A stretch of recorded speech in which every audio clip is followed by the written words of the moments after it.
शेरवसी दादा हीरा सिंह मरकाम का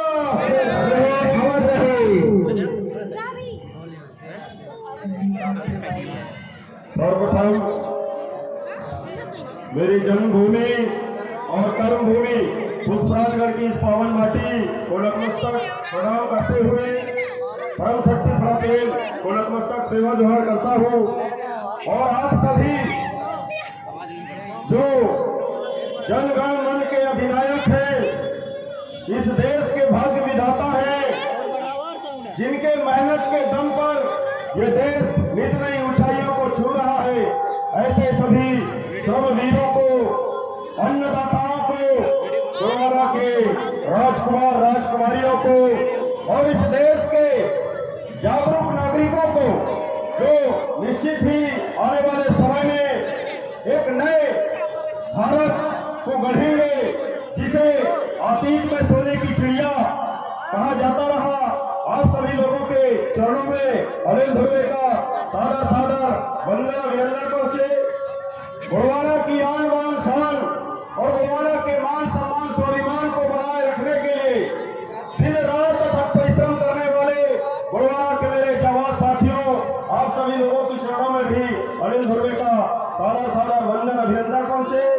मंचासीन आज के हमारे इस कार्यक्रम में आए हुए गोवारा गणतंत्र पार्टी के राष्ट्रीय महासचिव और हमारे इस मध्य प्रदेश के प्रभारी सम्माननीय बड़े भैया श्याम सिंह मरकाम जी, आपके चरणों में अनिल धुर्वे का सादर सादर वंदन अभिनंदन पहुंचे।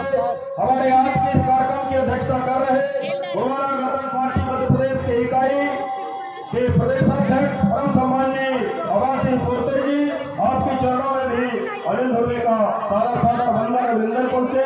मंचासीन गोवारा गणतंत्र पार्टी के प्रदेश सचिव परम सम्माननीय रामखिलावन तिवारी जी, हमारे मध्य प्रदेश इकाई के पदाधिकारी परम सम्माननीय बीरेन्द्र सिंह मरावी जी, दुर्गा कोटराम जी, हमारे संभाग के संभागीय अध्यक्ष परम सम्माननीय BS खुशराम जी, गोवारा गणतंत्र पार्टी युवा मोर्चा के संभागीय अध्यक्ष भाई संजय मरावी जी, मंच में आसीन आज के इस हमारे कार्यक्रम के आयोजक गोवारा गणतंत्र पार्टी जिला इकाई अनूपपुर के जिलाध्यक्ष परम सम्माननीय नरेंद्र सिंह परस्ते जी, कार्यक्रम का संचालन कर रहे भाई अमर बहादुर सिंह श्याम जी, सम्मानित मंच इस मंच में बैठे हुए समस्त कार्यकर्ता पदाधिकारियों को यथायोग मेरी ओर से सादर सादर वंदन अभिनंदन पहुंचे।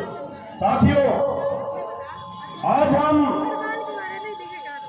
इस पुष्पराजगढ़ की पावन धरा में गोवारा समग्र विकास क्रांति आंदोलन के महानायक शेरवसी दादा हीरा सिंह मरकाम जी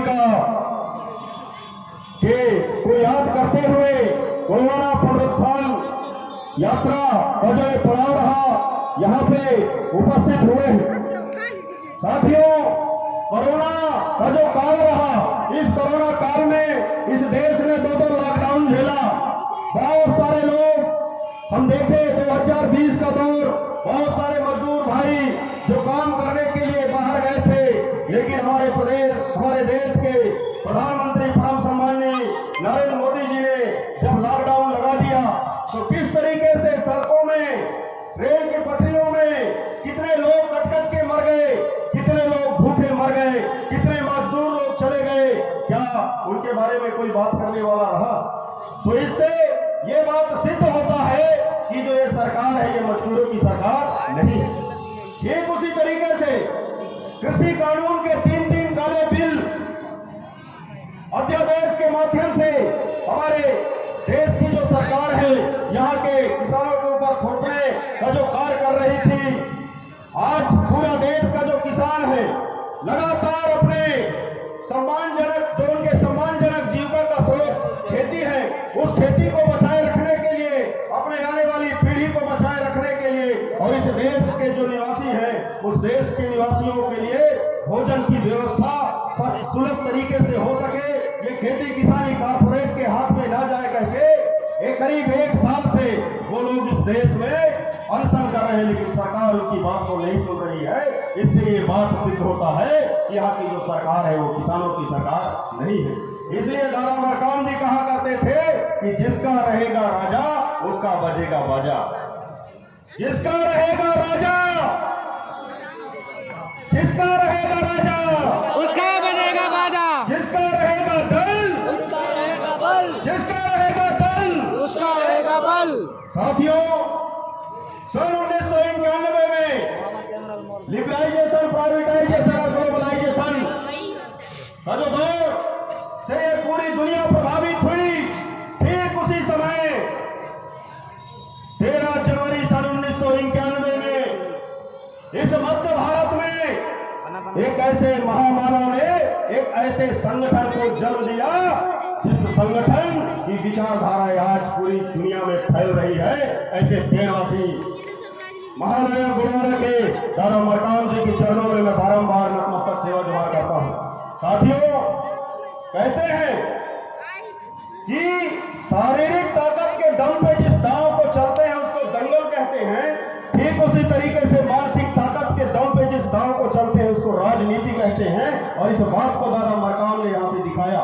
दादा मरकाम ने इस मध्य भारत में यहाँ के रहने वाले शोषित, पीड़ित, वंचित तबके के गरीब, आदिवासी, मूल निवासी, खेतीहर मजदूरों के दम में, एक मुट्ठी चावल के दम पे उनने आज इतना बड़ा आंदोलन इस मध्य भारत में खड़ा कर दिया है जिसे दुनिया की कोई ताकत नहीं रोक सकती। साथियों, ये कोरोना का दो दौर आया।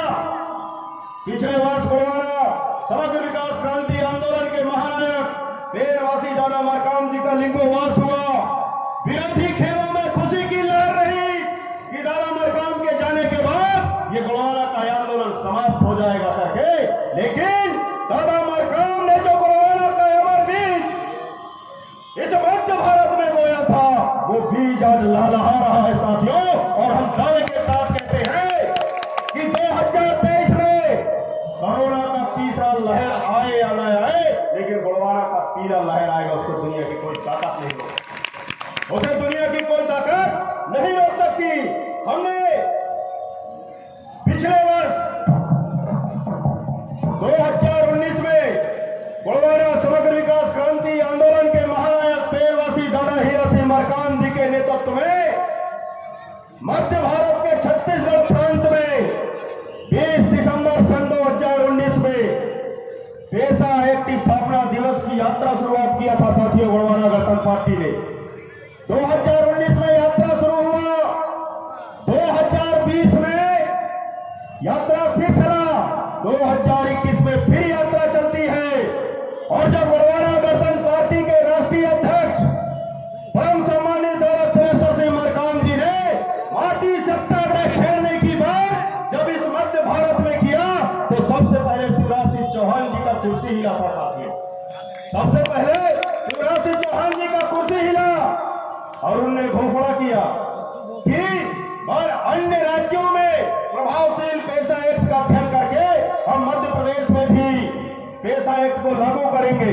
जब माननीय शिवराज सिंह चौहान जी का यह घोषणा होता है, ठीक उसी समय हमारे पार्टी के राष्ट्रीय महासचिव और मध्य प्रदेश के सम्माननीय, मध्य प्रदेश के प्रभारी परम सम्माननीय बड़े भैया श्याम सिंह मरकाम जी ने मध्य प्रदेश के मुख्यमंत्री शिवराज सिंह चौहान जी को ओपन लेटर लिखा था।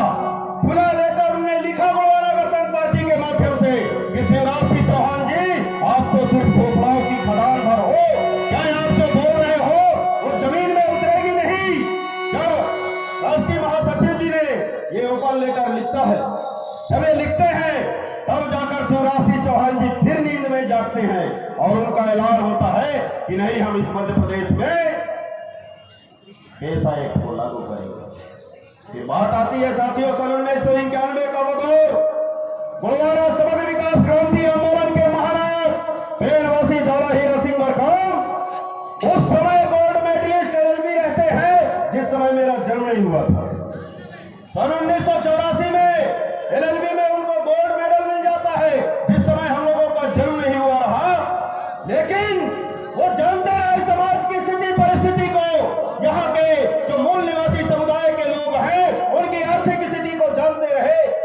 इसलिए उनने जो आंदोलन को तैयार किया, बड़े धीरे धीरे तरीके से उनने आंदोलन को आगे गति दिया और उनने मध्य भारत में एक नारा दिया कि जल जंगल और जमीन ये हो गुरुवारा के अधीन, जल जंगल और जमीन ये हो गुरुवारा के अधीन। ये 5वीं और 6वीं अनुसूची की बात रही साथियों, जिनको दादा ने बहुत साधारण तरीके से अपने कार्यकर्ताओं के दिमाग में बैठा दिया। और जब यहाँ के कार्यकर्ताओं के दिमाग में ये बात को बैठा दिया, तब उन्होंने कहा कि अब हम 5वीं 6वीं की बात नहीं करेंगे, राजपाट चलाने की बात करेंगे। जब राजपाट चलाने की बात करेंगे, ये उन्होंने शुरू की, ये कहा, और ये आंदोलन लगातार चलते रहा। इसी वर्ष गोलवाना गणतंत्र पार्टी की जो संसदीय बोर्ड है, गोलवाना गणतंत्र पार्टी का जो राष्ट्रीय कमेटी है, ये राष्ट्रीय कमेटी ने निर्णय लिया कि 1 अगस्त से 9 अगस्त तक गोलवाना राज्य संकल्प यात्रा मध्य प्रदेश के मंडला में चलेगा करके। और गोलवाना गणतंत्र पार्टी ने 1 अगस्त से 9 अगस्त तक गोलवाना राज्य संकल्प यात्रा इस मध्य प्रदेश की मंडला की धरती में चलाया साथियों। और जब ये यात्रा चला तो यहाँ का छोड़ा हुआ तीर सबसे पहले किसके कलेजे में लगता है मालूम है? हमारे प्रदेश के पूर्व मुख्यमंत्री माननीय कमलनाथ जी के कलेजे में ये तीर लगता है। और ये फिर 22 सितंबर को भोपाल में आदिवासी सामाजिक संगठनों का बैठक बुलाते हैं और उस बैठक में निर्णय लेते हैं कि 6 सितंबर को बड़वानी से आदिवासी अधिकार यात्रा निकाला जाएगा। तो गोलवाना गणतंत्र पार्टी ने जो तीर फेंका, वो तीर किसके सीने में लगा? कांग्रेसियों के सीने में लगा। ये यात्रा शुरू करते हैं वहां पे, लेकिन इस देश के अंदर कुछ ऐसी ताकतें हैं, कुछ ऐसी सामंतवादी ताकतें हैं, कुछ ऐसे पूंजीवादी ताकतें हैं जो नहीं चाहते कि यहाँ के मूल निवासी लोग जागे और अपने हक अधिकार को जाने। जब ये यात्रा चलता है, उन लोगों ने कमलनाथ जी को कहा कि कमलनाथ जी, अगर आप कांग्रेस के माध्यम से आदिवासियों को जगाने का काम करेंगे, आदिवासी अधिकार यात्रा चलाएंगे और आदिवासी लोग जाग गए, तब तो मध्य प्रदेश से कांग्रेस और भाजपा की छुट्टी हो जाएगी। ये संदेश जब कमलनाथ जी तक पहुंचता है तो आदिवासी अधिकार से यात्रा समाप्त हो जाता है साथियों। फिर दूसरा झटका लगता है भारतीय जनता पार्टी के पूर्व राष्ट्रीय अध्यक्ष और वर्तमान में इस देश के जो गृह मंत्री हैं माननीय अमित शाह जी के कलेजे में भी झटका लगता है कि गोलवाना ने जो तीर छेड़ा है, अगर उसको अभी नहीं रोका गया तो 2023 में गोलवाना आंदोलन को कोई रोक नहीं सकता। तब जाकर वो 18 सितंबर को आपके जबलपुर की धरती में गोलवाना के सम्राट महाराजा शंकर शाह कुंवर रघुनाथ साहब मरावी जी का बलिदान दिवस मनाने के लिए आते हैं। ये गोलवाना का फेंका हुआ तीर रहा साथियों। हम लोग गोलवाना समग्र विकास क्रांति आंदोलन के महानायक फेरवासी दादा मरकाम को ऐसे ही दादा मरकाम नहीं बोलते थे। दादा मरकाम ने इस मध्य भारत में रहने वाले मूल निवासियों को दिमागी दादागिरी करना सिखाया था साथियों, इसलिए उनको हम दादा हीरा सिंह मरकाम कहते हैं। आज बातें बहुत ज्यादा है, समय कम है। मैं इस मंच के माध्यम से हमारे इस कार्यक्रम को कवरेज करने वाले इलेक्ट्रॉनिक मीडिया और प्रिंट मीडिया के साथियों को बताना चाहूंगा, साथ ही प्रदेश की जो खुफिया एजेंसी है, चाहे वो आईबी हो, चाहे एलआईबी हो, चाहे सीआईडी हो, आप लोगों को मैं बताना चाहूंगा कि आप लोग मेरी बात को रिकॉर्ड करें और इस प्रदेश के मुख्यमंत्री और गृह मंत्रालय तक पहुंचाएं। और वो बात ये है कि गोलवाना गणतंत्र पार्टी संघर्षों की भूमि से पैदा हुआ पार्टी है और गोलवाना गणतंत्र पार्टी अभी 2 साल तक कोरोना के चलते शांत रहा। ये 2 साल तक शांत रहा और इस 2 साल में जिस तरीके से जनपद पंचायत पुष्पराजगढ़ को भ्रष्टाचार का अड्डा बना दिया गया है, ये गोलवाना गणतंत्र पार्टी अब नहीं मानने वाली और आंदोलन बहुत जल्द जनपद पंचायत पुष्पराजगढ़ का घेराव होगा।